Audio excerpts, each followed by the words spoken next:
Hello friends, welcome to KHR rocking updates. AP EAMCET సంబంధించి declaration form అయితే మళ్ళీ వచ్చింది. అయితే సెకండ్ ఫేజ్ రిజల్ట్స్ సంబంధించి పరిస్థితి ఏంటి? అసలు ఎప్పుడు వస్తాయి? సో, డిక్లరేషన్ వచ్చిన రిజల్ట్స్ ఎప్పుడు రిలీజ్ చేస్తారు అని చెప్పి చాలామంది డౌట్ ఉంది. ఒక గుడ్ న్యూస్ కూడా ఉంది. అదేంటో ఈ వీడియోలో కంప్లీట్‌గా డీటెయిల్‌గా తెలుసుకుందాం.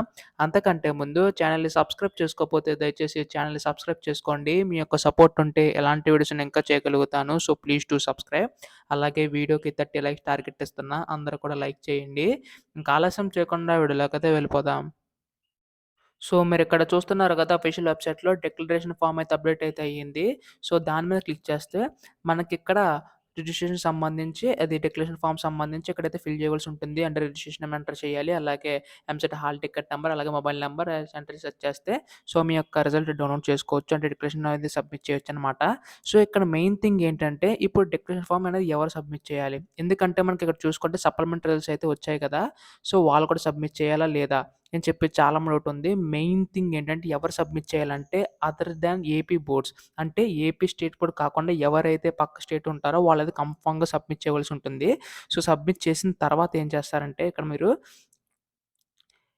ఏపీ వాళ్ళు కూడా సబ్మిట్ చేయాలా అని చెప్పి డౌటుంది. ఎందుకంటే చూడండి సంబంధించి ఉంది. సో, మీరు జస్ట్ తెలుసుకోవాలనుకుంటే మీ ఏపీ వాళ్ళు కూడా రిజిస్టర్ నంబర్ ఎంటర్ చేసి, హాల్ టికెట్ నంబర్ చేసి, మొబైల్ నంబర్ ఎంటర్ చేస్తే సెర్చ్ చేస్తే అక్కడ నాట్ రిక్వైర్డ్ అని వస్తే మీరు సబ్మిట్ చేయనవసరం లేదు. ఒకవేళ అలా కాకుండా సబ్మిట్ చేయవలసి ఉంటే అప్పుడు మీరు సబ్మిట్ చేయవలసి ఉంటుంది. ఈ విధంగా ప్రాసెస్ అయితే ఉంటుందనమాట. సో, ఎవరు కూడా టెన్షన్ పడకండి. సో, ఎవరైతే కన్ఫర్మ్‌గా వేరే స్టేట్ ఉన్నారో కన్ఫర్మ్‌గా వాళ్ళైతే సబ్మిట్ చేయవలసి ఉంటుంది. ఏపీ వాళ్ళకి చేయకపోయినా నో ప్రాబ్లమ్. బట్ ఏంటంటే సో, చెక్ చేసుకోండి అంతే. అండ్ అలాగే కన్ఫర్మ్‌గా ఇదే చివరి అవకాశం మాట మళ్ళీ రాదు. ఎందుకంటే మనకి త్వరగా రిజల్ట్స్ అయితే రిలీజ్ చేస్తున్నారు. ఎందుకంటే నిన్న చూసుకుంటే ఇంటర్ సంబంధించి రిజల్ట్స్ అయితే రిలీజ్ చేశారు. ఏ అనౌన్స్‌మెంట్ లేకుండా నిన్న నైటే 10థ్ క్లాస్ సప్లిమెంటరీ రిజల్ట్స్ అయితే రిలీజ్ చేశారు. సో, ఏటు ఎప్పుడు ఎలా ఉంటుందో చెప్పలేం కాబట్టి సో, అందరూ కూడా ప్రిపేర్‌గా అయితే ఉండండి. సో, ఇప్పుడు చూసుకుంటే చాలామందికి ఉండే డౌట్ ఏంటంటే ఇప్పుడు సెకండ్ ఫేజ్ సంబంధించి రిజల్ట్స్ అనేది ఎప్పుడు అనౌన్స్ చేస్తారు?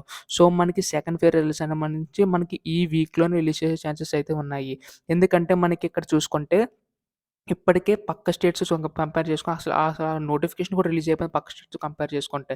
బట్ మనకింకా నోటిఫికేషన్ రిలీజ్ అవ్వలేదు. అండ్ అలాగే కౌన్సిలింగ్ సంబంధించి డేట్స్ కూడా ఇంకా అనౌన్స్ చేయలేదు. ఇవన్నీ చూసుకుంటే ఖచ్చితంగా మనకి చాలా డిలేగా ఉన్నాం కాబట్టి వెంటనే త్వరగా ఫినిష్ చేయడానికైతే ట్రై చేస్తుంది. సో, ఎందుకంటే మనకిక్కడ చూసుకుంటే ఆల్రెడీ 10థ్ గాని, ఇంటర్ గాని చాలా తొందరగా అయితే రిలీజ్ చేశారు. సో, మనకి ఇప్పుడు కూడా రిజల్ట్స్ సంబంధించి కౌన్సిలింగ్ వెంటనే స్టార్ట్ చేయాలి కాబట్టి డిగ్రీ వాళ్ళకి గాని, ఇంజినీరింగ్ వాళ్ళకి గాని ప్రతి ఒక్కరికి కూడా సో, కౌన్సిలింగ్ తొందరగా స్టార్ట్ చేయాలి కాబట్టి సో, వెంటనే రిజల్ట్స్ అయితే రిలీజ్ చేస్తారు. అండ్ అలాగే కౌన్సెలింగ్‌కి సంబంధించిన నోటిఫికేషన్ కూడా వెంటనే రిలీజ్ చేయడం అయితే జరుగుతుంది. సో, మనకి ఈ వీక్‌లో గాని మనకి ఎప్పుడైనా రిజల్ట్స్ సంబంధించి అనౌన్స్‌మెంట్ వచ్చే ఛాన్సెస్ అయితే ఉన్నాయి. ఒకవేళ ఇన్‌కేస్ తప్పితే నెక్స్ట్ వీక్ మండే గాని, ట్యూస్‌డే గాని వచ్చే ఛాన్సెస్ అయితే కన్ఫర్మ్‌గా అయితే ఉన్నాయి. సో, కన్ఫర్మ్‌గా మనకి అయితే అప్డేట్ రాగానే మీకైతే వెంటనే అప్డేట్ చేస్తాను. అందుకోసం మీరు చేయవలసిందల్లా ఛానెల్‌ని సబ్స్క్రైబ్ చేసుకోవడం మాత్రమే. అలాగే మీకేమైనా డౌట్స్ ఉంటే మాత్రం కిందైతే కామెంట్ చేయండి. డెఫినెట్‌గా రిప్లైకి ట్రై చేస్తాను. So, thanks for watching guys. By by now.